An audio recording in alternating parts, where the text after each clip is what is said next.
Seagulls చూడండి, పొద్దున్నే తెల్లారుజామున స్నానం చేయడానికి వచ్చాయి. ఎన్ని ఉన్నాయి చూడండి, లక్షల్లో ఉన్నాయి.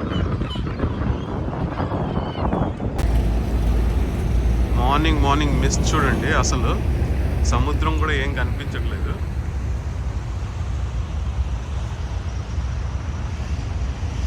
మొత్తం మిస్ట్ ఎలా భయంకరంగా ఉందంటే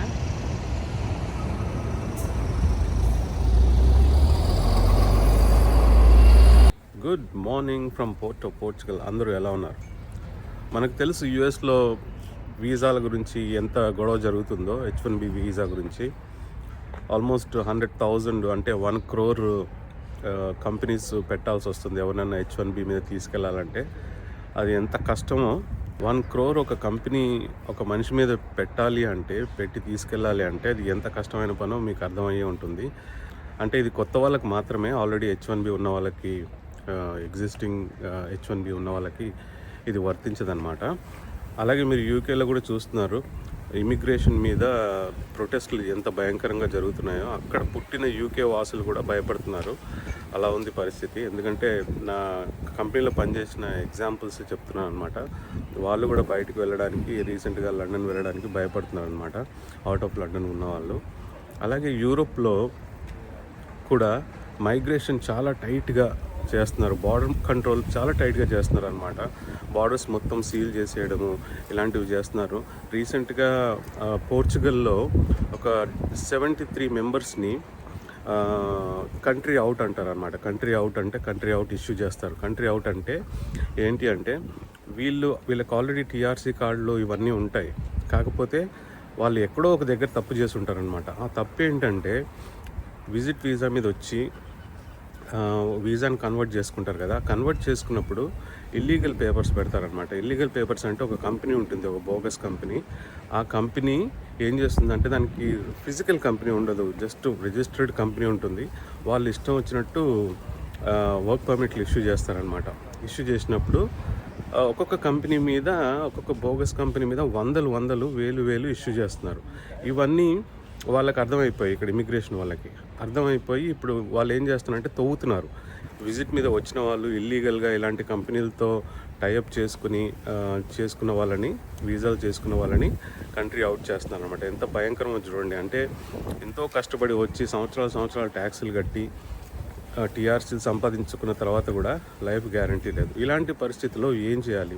ఇవన్నీ కాకుండా జాబ్ మార్కెట్ ఎంత భయంకరంగా ఉందంటే, ఆర్టిఫిషియల్ ఇంటెలిజెన్స్ వచ్చిన తర్వాత మా కంపెనీలోనే ఒక 50% ఆఫ్ ద స్టాఫ్ని తీస్తారనమాట. మా ఉద్యోగాలు కూడా ఎప్పుడు ఉంటాయో పోతాయో మాకే తెలియదు. ఆ విధంగా ఉంది పరిస్థితి. ఇలాంటప్పుడు మరి ఇండియాలో ఉన్న వాళ్ళు బయటికి వెళ్ళాలి అనుకున్న వాళ్ళకి ఏదో ఒక ఆపర్చునిటీ కావాలి. సో అలాంటప్పుడు ఆపర్చునిటీస్ చూసుకుంటే మనకి ఇంకా మిగతా ఏమేం కంట్రీస్ ఉన్నాయి ఒకసారి రీసెర్చ్ చేస్తే సరే అని ఫార్ ఈస్ట్ ఉంది, far east, middle east, Latin America ఉంది, ఆఫ్రికా ఉంది. ఇలాంటి కంట్రీస్లో ఏమైనా ఆపర్చునిటీస్ ఉన్నాయా అంటే ప్రస్తుతం టెంపరరీగా, తర్వాత మళ్ళీ మిగతా కంట్రీస్లో యూకేలో కానీ యూఎస్లో కానీ ఇవన్నీ టెంపరరీ ప్రాబ్లమ్స్. ఈ టెంపరరీ ప్రాబ్లమ్స్ సాల్వ్ అయిన తర్వాత మెల్లిగా మైగ్రేట్ అవ్వచ్చు. అంతవరకు ఏదో ఒక కంట్రీకి వెళ్ళి బతకాలి కదా, సంపాదించి బతకాలి కదా. సో అలా అని చెప్పేసి నేను ఇన్స్టాగ్రామ్లో free visa, free accommodation, free transportation, free medical insurance ఇలాంటిది ఒక యాడ్వర్ట్ చూశానమాట. చూసిన తర్వాత నాకు బోగస్ అనిపించింది. అయినా కానీ ఒక ఈమెయిల్ ఐడి ఉంది, ప్లస్ వాట్సాప్ నెంబర్ ఉంది. వాట్సాప్ కొడదామని చెప్పేసి వాట్సాప్ కొట్టే ఎవరికి కొట్టి చూస్తే రెస్పాన్స్ వచ్చింది. ఓకే, రెస్పాన్స్ వచ్చింది కదా అని చెప్పేసి కొంచెం డీటెయిల్స్ అడుగుదామని చాట్ చేశాను అనమాట. చాట్ చేసిన తర్వాత నాకు అర్థమైంది ఏంటంటే అది యాక్చువల్గా ఫ్రీయే, కాకపోతే దానికి ఒక క్రైటీరియా ఉంది, ప్లస్ ఎడ్యుకేషన్ క్వాలిఫికేషన్స్ అవన్నీ కరెక్ట్గా ఉంటే మొత్తం అంతా ఫ్రీ అనమాట. విత్ ఫ్లైట్ టికెట్స్తో పాటు వీసా వాళ్ళే చేస్తారు, ఫ్లైట్ టికెట్స్ కూడా వాళ్ళే పెడతారు, అకామిడేషన్ ప్రొవైడ్ చేస్తారు, ట్రాన్స్పోర్టేషన్ ప్రొవైడ్ చేస్తారు, ఇన్సూరెన్స్ ప్రొవైడ్ చేస్తారు. ఇవన్నీ ఫ్రీగా చేస్తారనమాట. సో దాని గురించి ఎవరికైనా యూస్ అవుతుందేమో అని చెప్పేసి ఈ వీడియో చేస్తున్నాను. సో వీడియోలోకి వెళ్ళి చూద్దాం అసలు ఏంటి డీటెయిల్స్ అని. ఫస్ట్ నేను ఈ కన్సల్టెంట్తో ఏం మాట్లాడానో చూద్దాము. యాడ్ చూసిన తర్వాత ఇన్స్టాగ్రామ్లో ఫస్ట్ ఏమంటున్నానంటే, hello, can I get more information on this, I have seen your advert అంటే హాయ్ అన్నాడు. తర్వాత I have seen visas for free advert, is it true అని అడుగుతున్నాను అనమాట. ఎస్ అన్నాడు. తర్వాత అడిగాను అనమాట, okay what is the catch అంటే ఏమన్నా హిడెన్ ఛార్జెస్ అలాంటివి ఏమైనా ఉన్నాయా, వాట్ ఈస్ ద క్యాచ్ అని అడుగుతున్నాను అనమాట. అతను నో క్యాచ్ అన్నాడు, అంటే ఏం లేవు ఛార్జెస్ అలాంటివి అన్నాడు. ఓకే అని చెప్పేసి, okay nice, I'm a YouTuber trying to help unemployed youth, my channel is targeting Telugu community, I can do a video if you can provide full details, there is no fee, it's free and for the cause of helping unemployed people. అంటే నేను ఫ్రీగా video చేస్తాను ఇది కనుక నిజమైతే అని చెప్పాను అనమాట అతనికి. తను ఎస్ అన్నాడు. తర్వాత ఈ అడ్వర్ట్స్ పంపించాడు. తర్వాత వాయిస్ మెయిల్ చేశాడనమాట, 2 వాయిస్ మెయిల్ కూడా మనం విందాము. వాయిస్ మెయిల్ విన్న తర్వాత నేను అన్నాను వండర్ఫుల్, గాడ్ బ్లెస్ యూ అని చెప్పేసి వదిలేసాను అనమాట. సో వాయిస్ మెయిల్ విందాం మనము. Sir, thank you. Actually, this is all free recruitment. There is no charges involved in this recruitment. It's all completely free. Candidate has to do their medical from a nearest medical center, whichever we are telling, or they can go for a Gemca medical center. They have to do only their medicals, ticket, visa, everything is free. We don't charge anything to these candidates. Only requirement is they should be speaking English. So అదనమాట తను పంపించిన audio. So మనము యాక్చువల్గా ఏమున్నాయని చూద్దాం. ఇక్కడ చూడండి, recruiting for Dubai, okay, free recruitment, no charges, a leading manpower support services, blah blah blah. Okay, CNC machine operators వాళ్ళకి కావాలంట. దానికి కావాల్సిన క్వాలిఫికేషన్స్ ఏమడుగుతున్నారంటే ఐటీఐ కానీ డిప్లొమా కానీ అయి ఉండాలి. Candidates should have minimum 3 years of experience, minimum 3 సంవత్సరాలు experience CNC machine ఆపరేటర్గా చేసి ఉండాలి. శాలరీ ఏమో 1650 dirhams. ఓకే, తర్వాత ఆన్లైన్ ఇంటర్వ్యూ ఉంటుంది. ఆన్లైన్ ఇంటర్వ్యూలో అది కూడా ఎప్పుడంటే సివీస్ మీరు పంపిస్తారు కదా, అవి షార్ట్ లిస్టింగ్ చేసిన తర్వాత అందులో అందరికీ ఇంటర్వ్యూ ఉండదు. ఎవరినైతే షార్ట్ లిస్ట్ చేస్తారో వాళ్ళకి మాత్రమే ఇంటర్వ్యూ ఉంటుందన్నమాట. Okay, interested candidates can forward CV, passport, photographs, educational and experience certificate copies. Okay, మీరు మీ పాస్పోర్టు, మీ ఎడ్యుకేషన్ సర్టిఫికేట్, ఎక్స్పీరియన్స్ సర్టిఫికేట్స్, మీ ఫోటోగ్రాఫ్, మీ రెజ్యూమే, సివి పంపించాలి వాళ్ళకి.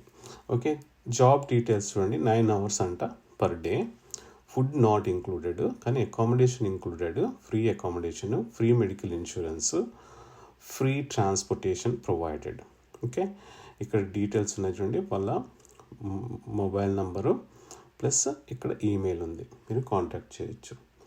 ఓకే, ఇది దుబాయ్కి, ఇది కూడా దుబాయ్కే. వేర్ హౌస్ హెల్పర్స్ కావాలంట.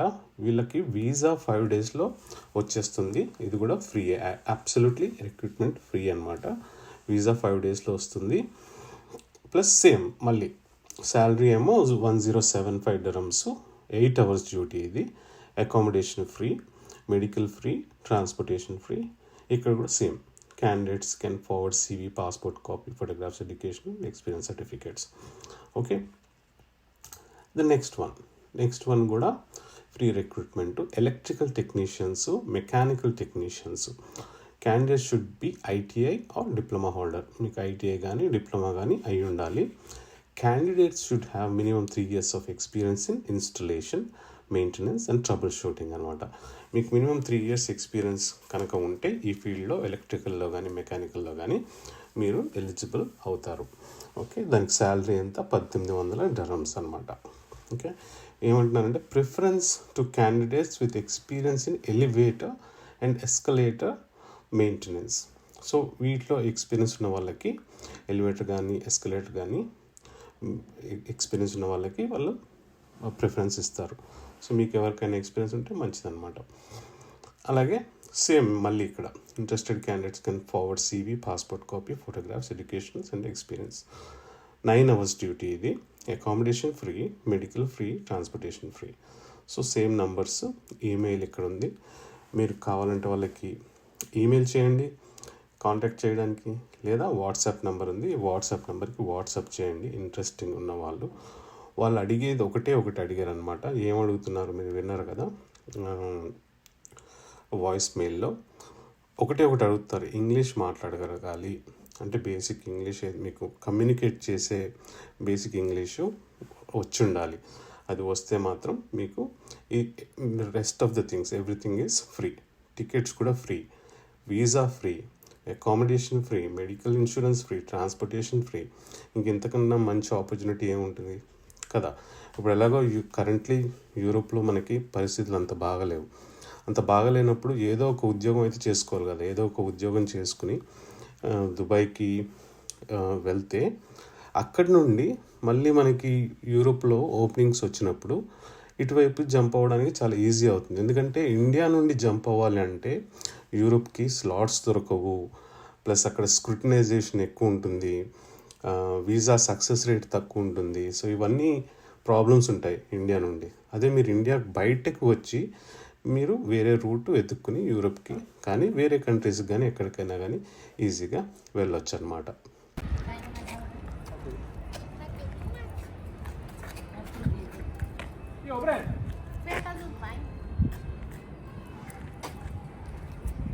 ఈరోజు మనం ఒక చారిటీ సెంటర్కి వచ్చాం అనమాట. ఇది డిస్ట్రిబ్యూషన్ సెంటరు. ఇక్కడ పనిచేయడానికి వచ్చాము, చారిటీ చేయడానికి వచ్చాము. కంపెనీ తరపు నుండి కంపెనీ మనకి 1 డే ప్రొవైడ్ చేస్తుంది సంవత్సరానికి ఒకసారి. వెళ్ళి మ్యాండేటరీ అనమాట ఇది పనిచేయడం. సో అందుగురించే చేతులు చూడండి మొత్తం గ్లౌజులు వేసుకుని పనిచేస్తున్నాము. మనం ఎవరికైనా హెల్ప్ చేయాలి అనుకుంటే వాళ్ళకి డబ్బులు ఇవ్వాల్సిన అవసరం లేదు, తిండి పెట్టాల్సిన అవసరం లేదు. కానీ మన టైం అనేది ఒక 10 నిమిషాలు ఎవరికైనా కేటాయిస్తే అంతకన్నా హెల్ప్ నాకు తెలిసి జీవితంలో ఏది ఉండదు. ఎందుకంటే ఆ 10 నిమిషాలు 15 నిమిషాలు మనం ఎవరితోనైనా స్పెండ్ చేస్తే ఆ టైము వాళ్ళ జీవితాన్ని మార్చే అవకాశాలు ఉంటాయన్నమాట. సో ఎందుకు చెప్తున్నానంటే ఆ టైంని మళ్ళీ మనం జీవితంలో తీసుకోలేము, వెనక్కి రాదు. ఆ టైం ఏదైతే మనం ఎవరికైతే ఇస్తామో టైము, ఆ టైం మళ్ళీ మనకి రిటర్న్ రాదనమాట. సో ఆలోచించుకోండి, ఒక మనిషికి మనం ఒక 15-20 మినిట్స్ నార్మల్గా స్పెండ్ చేసాము అంటే ఆ టైము ఆ మనిషి జీవితంలో నుండి వెళ్ళిపోతుంది, మళ్ళీ రిటర్న్ రాదనమాట. మనం ఈరోజు ఇక్కడికి హెల్ప్ చేయడానికి వచ్చాము. వీళ్ళకి 1 డే మొత్తం 8 hours షిఫ్ట్ అనమాట. అసలు లోపలికి వెళ్ళిన తర్వాత ఏమేమి వర్క్ చేస్తాం మనము అన్నది లోపలికి వెళ్ళిన తర్వాత చూపెడతాను. వీళ్ళు చెప్పడం ఏంటంటే రోజుకి ఒక 20 to 25 ట్రక్స్ వస్తాయంట అన్ని ఫ్యాక్టరీస్ నుండి. అవి అన్ని తిండికి సంబంధించినవి, eggs, fruits, vegetables, rice, pasta ఇలాంటివి 20-25 ట్రక్స్ వస్తాయంట. ఇది డిస్ట్రిబ్యూషన్ సెంటర్ అనమాట. మనం ఇక్కడే పనిచేయడానికి వచ్చాము. సో తర్వాత ఇక్కడ నుండి ఒక 300 ఇన్స్టిట్యూషన్స్ ఉంటాయి అన్నమాట. అదే ఈ ఓల్డ్ ఏజ్ వాళ్ళవి లేదా రెఫ్యూజీస్ క్యాంప్స్ ఇట్లాంటివి ఉంటాయి కదా, వాళ్ళకి వీళ్ళు డిస్ట్రిబ్యూట్ చేస్తారనమాట. వాళ్ళ తరపు నుండి వ్యాన్స్ వస్తాయి, చిన్న వ్యాన్స్. ఇక్కడ చూడండి చిన్న వ్యాన్స్ వాళ్ళు అన్నీ లోడ్ చేస్తున్నారు. చిన్న వ్యాన్స్లో ప్రతి ఇన్స్టిట్యూషన్ వాళ్ళు వచ్చి తీసుకెళ్తూ ఉంటారు అనమాట.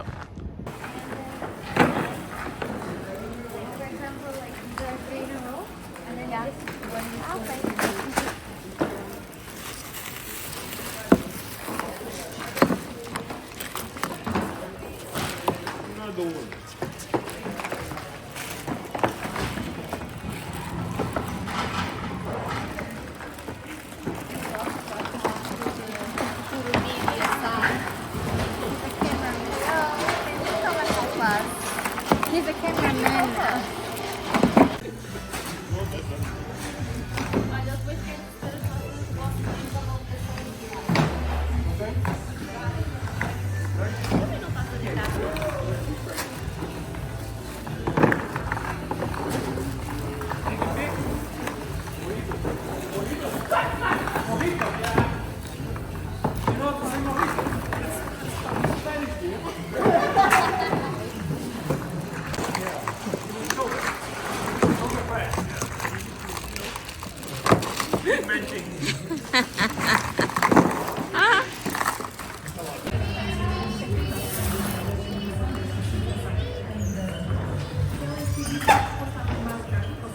Good job.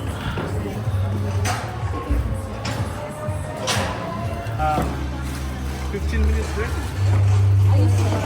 15 minutes. Is there a queue somewhere? here.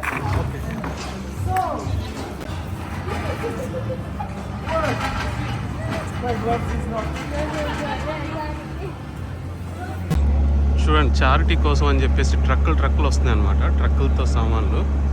ఇప్పుడే ఈ గ్రీన్ ట్రక్ ఉంది కదా, ఈ గ్రీన్ ట్రక్లో నుండి ఎగ్స్, ఒక ట్రక్ ఆఫ్ ఎగ్స్ వీళ్ళు చారిటీకి డొనేట్ చేశారనమాట.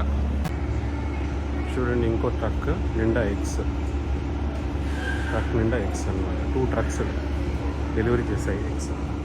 ఇక్కడ పెడుతున్నారు అన్ని ఎగ్స్ అని.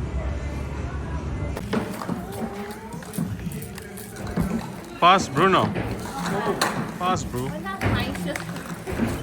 మీకు ఈ వీడియో నచ్చినట్టయితే లైక్ చేయండి, షేర్ చేయండి, సబ్స్క్రైబ్ చేసుకొని వాళ్ళు సబ్స్క్రైబ్ చేసుకోండి. అలాగే పక్కన్న గంట ఐకాన్ గట్టిగా నొక్కండి. మళ్ళీ వచ్చే వీడియోలు కలుద్దాం. అప్పటివరకు సెలవు. Thanks for watching. Bye from port.